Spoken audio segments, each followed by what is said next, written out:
দুর্নীতির অভিযোগে প্রশ্নবিদ্ধ শেখ রেহানার কন্যা ও যুক্তরাজ্যের মন্ত্রী টিউলিপ সিদ্দিক। দল ও দলের বাইরে থেকে তিনি পদত্যাগের চাপে রয়েছেন। এই পরিস্থিতিতে তিনি পদত্যাগ না করলেও তাকে বরখাস্ত করা হতে পারে বলে আভাস পাওয়া যাচ্ছে। ব্রিটিশ গণমাধ্যম ফিনান্সিয়াল টাইমস বলছে, হয়তো ট্রেজারি মন্ত্রী হিসেবে টিউলিপ সিদ্দিকের দিন শেষ হতে চলেছে। দীর্ঘ সময় ধরে তিনি যুক্তরাজ্যে বসবাস করেন এবং লেবার পার্টির রাজনীতি করেন।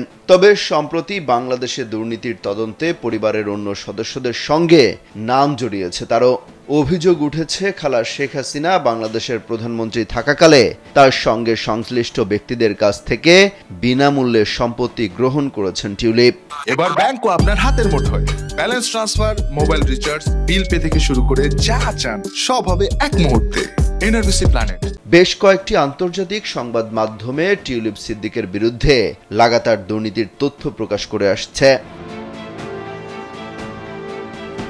এছাড়াও বাংলাদেশে অবকাঠামোগত ব্যয় থেকে শেখ হাসিনার পরিবারের ৩.৯ বিলিয়ন পাউন্ড পর্যন্ত আত্মসাতের অভিযোগের তদন্তে টিউলিপের নাম এসেছে। দুর্নীতির সঙ্গে সংশ্লিষ্টতার এসব অভিযোগ প্রকাশ্যে আসার পর চাপের মুখে পড়েছেন টিউলিপ। অনেকেই মনে করছেন, যুক্তরাজ্যে টিউলিপের রাজনৈতিক ক্যারিয়ার হয়তো এখানেই শেষ।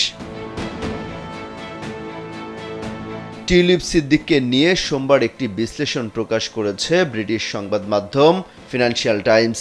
সেখানে বলা হয়েছে, টিউলিপ এখনও পদে থাকার কারণ হল বিরোধী দল স্টারমারের জন্য তার বন্ধু এবং মিত্রদের সরকারে ধরে রাখার বিরুদ্ধে এখন পর্যন্ত খুব একটা চাপ সৃষ্টি করেনি। তারা টিউলিপের বিষয়টি গুরুত্বের সঙ্গে নিতে দেরি করেছে।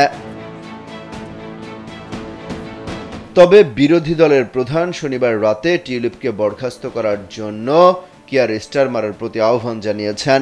দলটি বলছে, দুর্নীতিগ্রস্ত কোনো মন্ত্রীকে তারা আর দেশের প্রশাসনে দেখতে চায় না। ফলে টিউলিপের বিষয়ে লেবার পার্টি চুপ থাকা এখন কঠিন হয়ে পড়েছে। তাই হতে পারে ট্রেজারি মন্ত্রী হিসেবে টিউলিপ সিদ্দিকের দিন শেষ। অমিত হাসান রবিন, কালবেলা।